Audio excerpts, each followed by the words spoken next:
And a very good day. Welcome to another edition of Catchin' KARP Outdoors, program that honors Minnesota's great outdoors.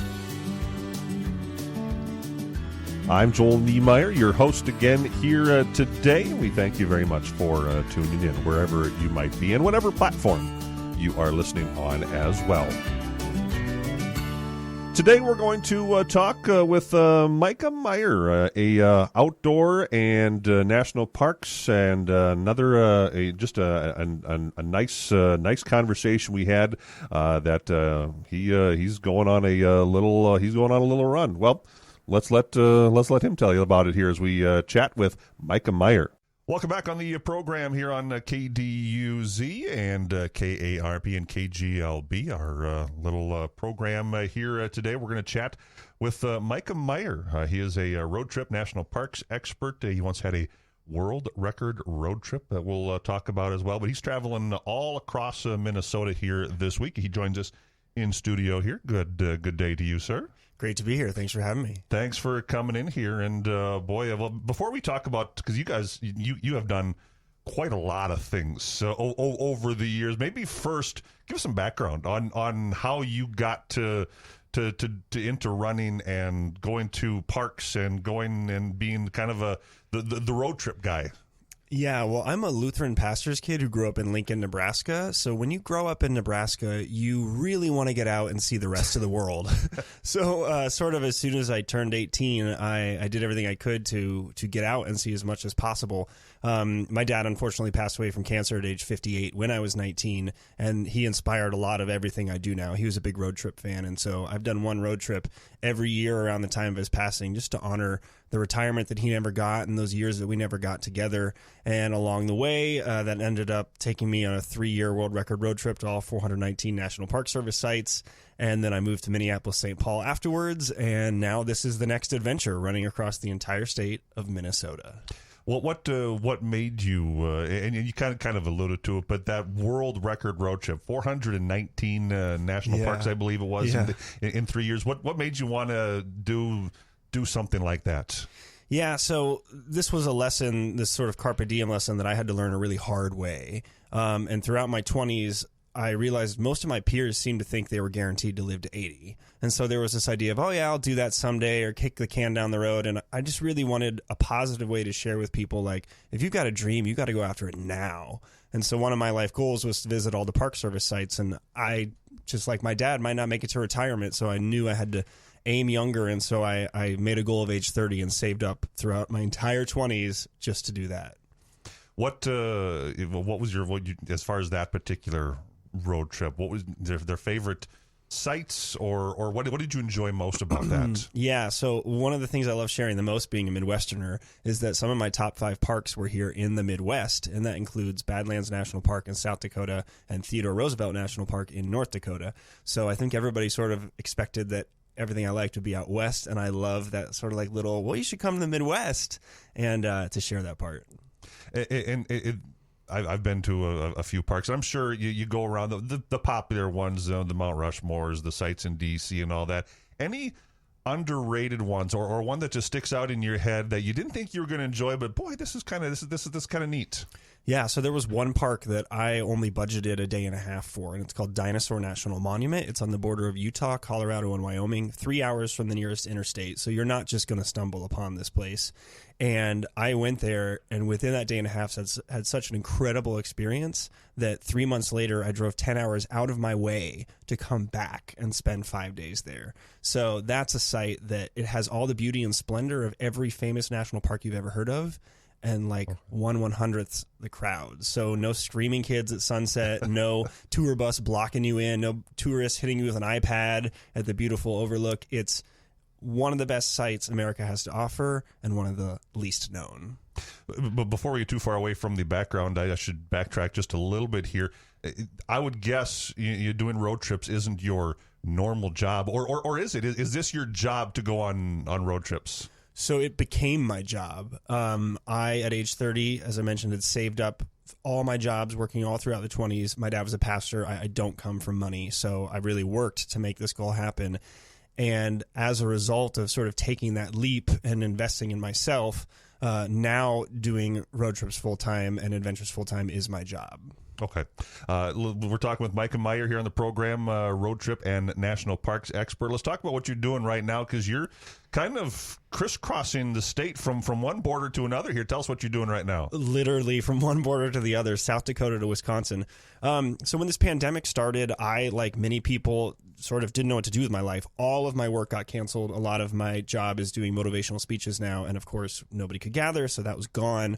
And for about 2 weeks, I was just held up in my apartment watching Netflix till 5 a.m., sleeping till 2 p.m., and eating all the stuff that makes you feel good in the moment and not afterwards, and was just going nuts. And then the governor said, you can go outside to exercise if you're spaced out. And I looked at my running shoes that had been gathering dust over the cold winter and just thought, I'm going to go running.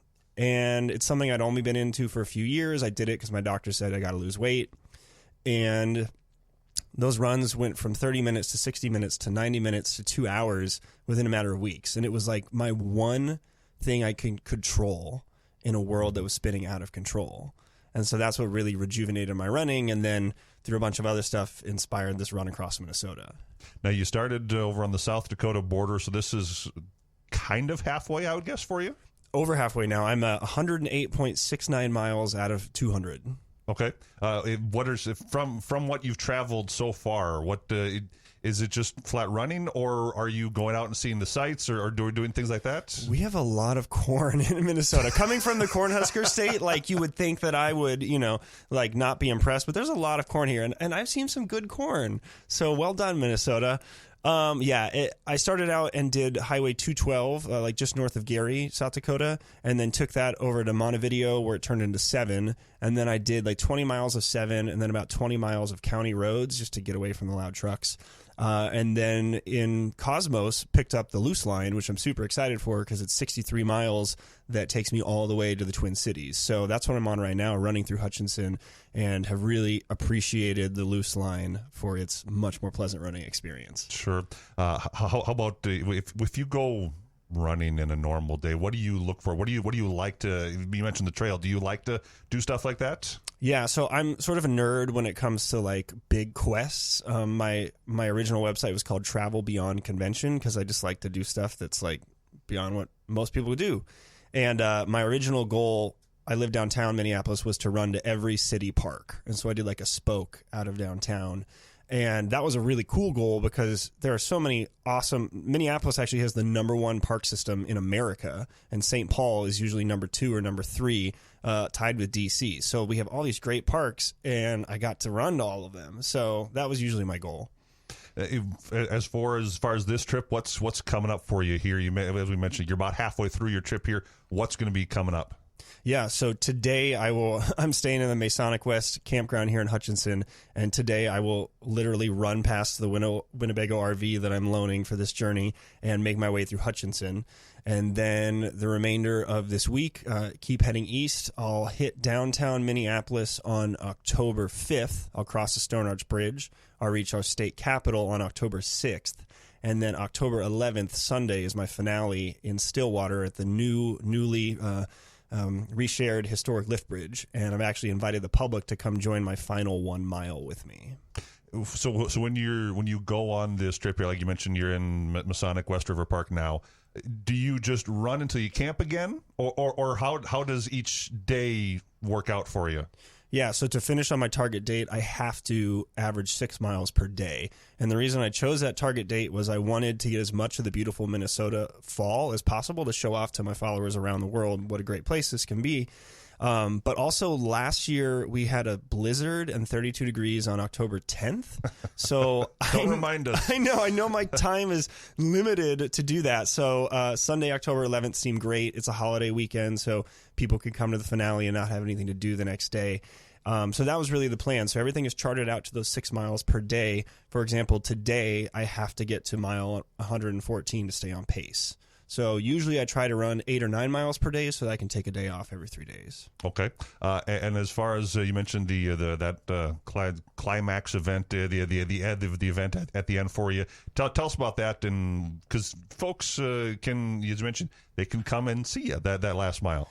Yeah. So one of the reasons I did this run is that we're in a pandemic. So many of us are home, and our entertainment option is social media. So I'm posting every day to show people different parts of Minnesota, to give them an adventure to follow along with in real time right now. And as part of that, I want people to feel like they can be part of it physically in a safe way. So, at 5 p.m., people can meet at the First United Methodist Stillwater Church on Sunday, October 11th, if they want to run the final mile with me. Otherwise, they can line up spaced out 6 feet apart with masks on in what I'm calling the world's longest Soul Train line, hopefully, and cheer me on as I make the way to Wisconsin, right in the center of that bridge. Now, I was reading your website, and I know you're doing this for the Outside Safe Space program. Correct me if I'm wrong on that. No, that's correct, yeah. Oh, okay, and tell us about what that is and why you picked that. Yeah, so when I was doing that 3-year national parks journey, I heard from thousands of people around the world who are part of the LGBT community, which I am, and they said, I would love to go out in nature like you're doing, but I don't feel safe. Like, people wouldn't want me out there. I'm safe in downtown areas, at symphony halls, at theaters, but people in those cultures, they don't want me around. I don't feel safe. And certainly there is a measure of that. I was yelled a gay slur just 4 miles into the Minnesota border by 3 people driving by on the highway. So the Outside Safe Space is a symbol. I'm wearing a pin today that essentially anyone who's an ally can wear when they're outdoors. And this symbol, it's a tree that has the rainbow flag, the trans flag, the bi flag, and a trunk of all skin tone colors. It's something that people can wear to non-verbally communicate, hey, I'm a safe person. I want you out here. I want you as you are authentically yourselves. So really, it's just a way to encourage people of all stripes to help make sure that everybody can enjoy our great outdoors and feel safe anywhere in America. I like that idea. And we could probably talk for a while here, but maybe a better way for folks is to get more information on you or the program or whatever. You got a great website. Tell us about that and where folks can go. Yeah, so I have a website. It's MikahMeyer.com, spelled a little different than the Micah in the Bible, but it's MIKAHMEYER, and you can type in that website or any social media and find me. But yeah, I've got blogs on there about my favorite National Park Service sites. Road trips are having a moment, and domestic travel is having a moment because we can't really leave the country. So people can check out my website and get tips and tricks for where to experience Great Americana and just follow along with this run. I'm super excited. Today I posted a giveaway with one of my partners, Schwinn, and it's a $4,900 bike that folk can win, and that's up for the next week. At the end of my run, I'm giving away an e-bike, which is a $4,000 e-bike. So I've got some great prizes for people who are following along on social media. Sounds good. Hey, thanks for coming on the program. Best of luck in the run. Thanks for having me. I'll run by here in a few hours. Sounds good. Thank you. Hey, and again, we thank Micah for coming on by here and the information. If you're watching this program on YouTube, you should see the link on the screen, the Outside Safe Space logo with the website that you can go to. You can punch that in. If you are listening on another platform, search for Outside Safe Space. Or you can also go to MikahMeyer.com, as you mentioned, as Micah just mentioned here. He has that website where you can go, and it's a lot of great information on Micah, on the program that's benefiting, and this run across Minnesota. Hey, thank you very much for coming along. Don't forget to introduce a kid to the great outdoors, and always keep that line in the water. We'll see you next time on Catchin' Carp Outdoors. Have a good day.